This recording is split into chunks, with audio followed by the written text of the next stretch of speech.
اكساد حلواني بهنيك، مباراه صعبه جدا، بتستعدوا للاقوى. الشافعي امبارح عمل مفاجاه كبيره جدا وصعد، عمل مباراه كبيره بجيم هايل. شفنا مباريات كتيره جدا من دور الثمانيه افتتاحاتها، المباراه الثانيه في الدور الثاني صعبه. شايف الامور ازاي؟ والله اول حاجه في بدايه كلامي احب امسي على كل الناس وعلى نقابه الاطباء الاسنان واقول لهم كل سنه وهم طيبين ورمضان كريم عليهم يا رب. اما بالنسبه للبطوله فالبطوله جميله بصراحه في مجملها. الماتشات قويه، ما فيش ماتش سهل. كل دكتور مستعد بفرقته، كل دكتور عشمان ان هو يبقى بطل البطوله ويفوز بالجائزه.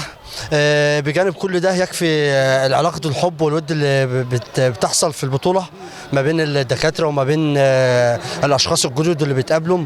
فكل سنة هم طيبين، وبجد بطولة ناجحة بكل المقاييس. سيد حلواني، اتفاجئتوا بالهدف الاولاني من الفريق، اعتقد كانت الامور صعبه جدا، اتفاجئتم لكن قدرتوا تعملوا الف حساب للمباراه.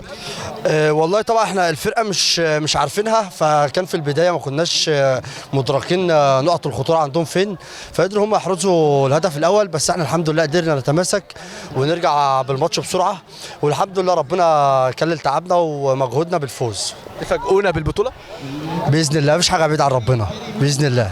يعني كله بيحط الامل في البرنس، لكن انتوا شايفين ان انتوا تحطوا املكم في النهائي او تعملوا حاجه في مفاجاه للبطوله؟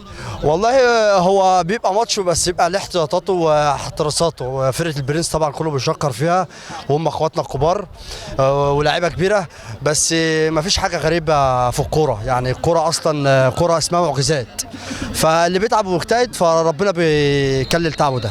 شكرا ليك.